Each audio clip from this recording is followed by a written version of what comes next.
그리스도인이라 할지라도 이 땅의 가치관이 우리 삶의 우선이 되면 모든 문제의 탓을 하나님께 돌리게 됩니다.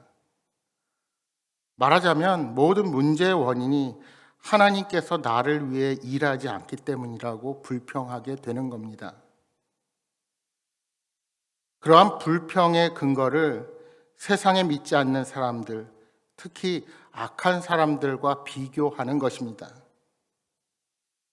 하나님을 믿지 않고 심지어 교회를 조롱하는 사람인데도 잘 살고 모든 일이 잘 되는데 왜 하나님을 섬기며 정직하게 살려고 하는 나는 이렇게 힘들게 사느냐 하고 불평하는 것입니다. 오늘 본문 2장 17절에는 이렇게 불평을 입에 담는 것을 하나님을 괴롭히는 행위라고 말씀합니다. 악인들은 형통한데 왜 경건한 우리는 이렇게 힘들게 살아가느냐? 하나님은 과연 정의로우시냐? 여러분, 사실 이러한 불평은 오늘 우리들에게도 있지 않습니까? 우리가 살아가는 세상을 바라보면 너무나도 부조리가 판을 치고 믿음으로 살아가는 것은 마치 바보처럼 여겨지기 쉽기 때문입니다. 그러함에도 하나님은 이것을 나를 괴롭게 하는 것이라 말씀하십니다. 특히 17절에서 유다 백성들이 강조하는 것이 무엇입니까?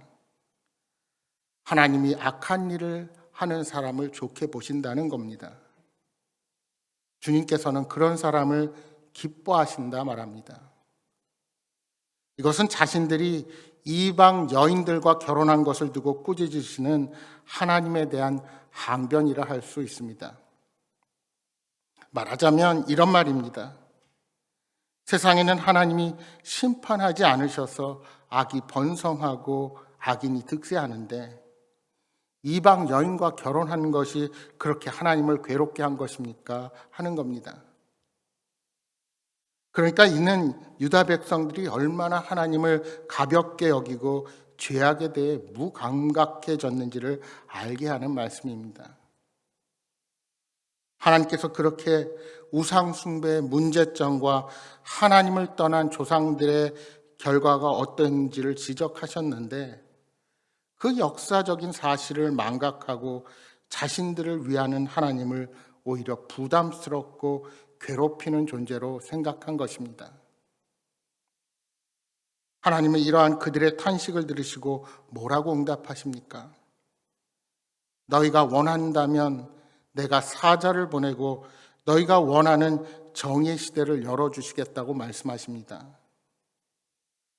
그런데 사실 이 말은 세례 요한과 예수님을 보내주시겠다는 예언이기도 했습니다.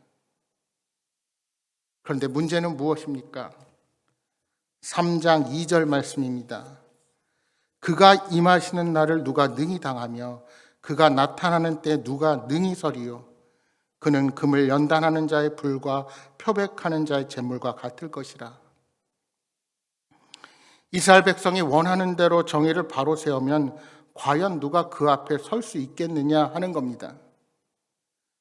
말하자면 정의가 어디에 있느냐고 불평하던 자들이 과연 당당히 나는 의인이다 라고 말할 수 있겠느냐는 되물음입니다.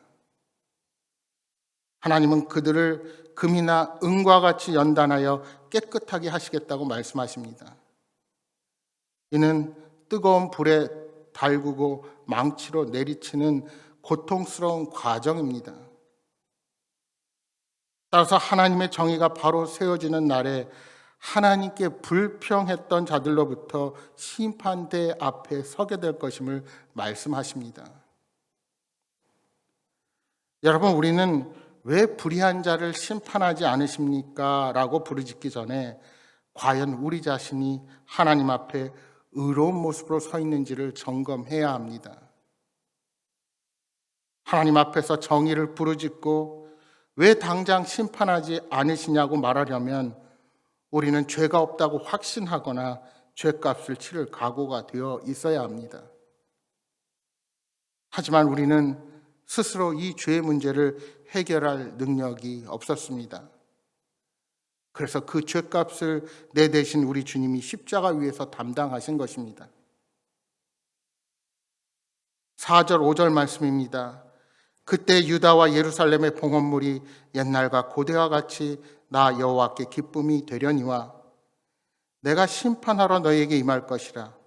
점치는 자에게와 간음하는 자에게와 거짓 맹세하는 자에게와 품꾼의 사기에 대하여 억울하게 하며 과부와 고아를 압제하며 나그네를 억울하게 하며 나를 경외하지 아니하는 자들에게 속히 증언하리라. 만군의 여호와가 말하였느니라. 여기 4절에 그때에는 심판으로 그 죄값을 다 치른 후를 말하는 것으로, 그가 임하시는 날은 예수 그리스도가 이 땅에 오셔서 죄악에 오염된 자들을 깨끗하게 하시는 날입니다. 그때 그리스도의 복음을 듣고 회개하는 자들이 하나님 앞에 의롭다함을 입을 것입니다. 그들이 성결하게 됨으로 하나님께 공의 제물을 바치고 하나님은 그들의 봉헌물을 기쁘게 받으실 것입니다. 죄로 갈라졌던 하나님과 백성 사이가 회복을 가져오게 되는 것입니다. 또한 하나님은 그날의 심판주로 임하셔서 모든 악인을 징벌하실 것을 약속하십니다. 여기서 악인은 점치는 자, 간음하는 자, 거짓 맹세하는 자, 품꾼의 삭슬을 억울하게 하는 자, 고아와 과부를 압제하는 자, 나그네를 억울하게 하는 자, 하나님을 경외하지 않는 자입니다. 이러한 목록은 요한계시록 21장 8절에 마지막 날 새하늘과 새 땅이 임할 때 그곳에 들어가지 못하고 불과 유황으로 타는 못에 던져지는 자들, 즉 둘째 사망을 당하는 자들을 말할 때 또다시 언급됩니다.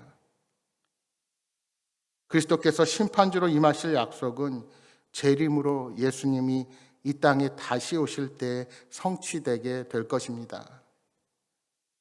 따라서 성도는 항상 그리스도의 심판대 앞에 서 있는 심정으로 우리에게 주어진 삶에 최선을 다해야 합니다. 6절입니다. 나 여호와는 변하지 아니하나니 그러므로 야곱의 자손들아 너희가 소멸되지 아니하느니라.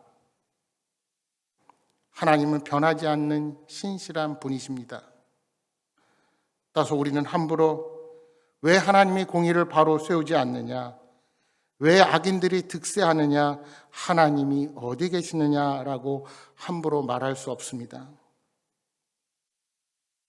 이것은 나 자신이 정의의 칼날 앞에 설 수 있음을 깨닫지 못하는 교만이요 어리석음이기 때문입니다.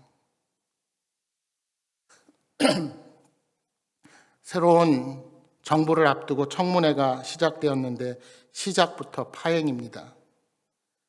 저는 후보자들을 검증도 하기 전에 언론을 통해서 야기되는 여러 문제점들을 보며 잘잘못을 따지기 전에 국회의원들의 모습을 보며 이런 생각이 들었습니다.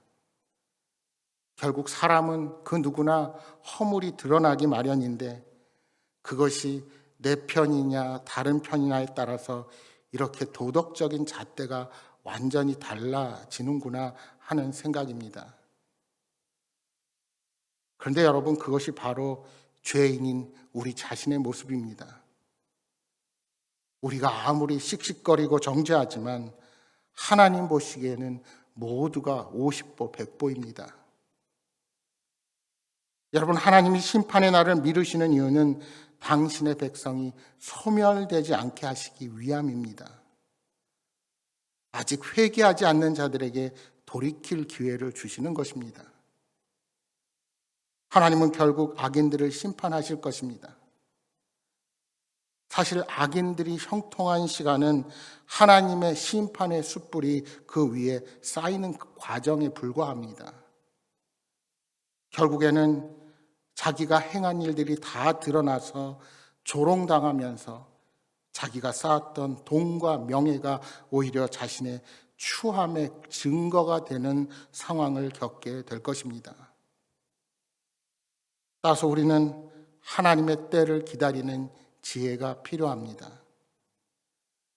지금 당장 내 생각대로 이루어지지 않는다고 불평하는 어리석음을 버리시기 바랍니다. 사랑하는 여러분, 하나님께서 우리에게 주시는 연단은 그를 통하여 우리를 다시금 온전한 예배자로 세우시는 과정입니다. 어떤 상황에 처해 있든지 주님을 신뢰하십시오. 고난과 어려움의 자리에서도 우리를 붙잡으시고 늘 동행하시는 주님이 함께 하시는 한 우리는 참 평안을 누리게 될 것입니다. 오늘도 변하지 않는 신실하신 우리 주님을 바라보면서 참 기쁨과 평강 가운데 복된 삶을 영위하시는 여러분 모두가 되시기를 주님의 이름으로 축복합니다.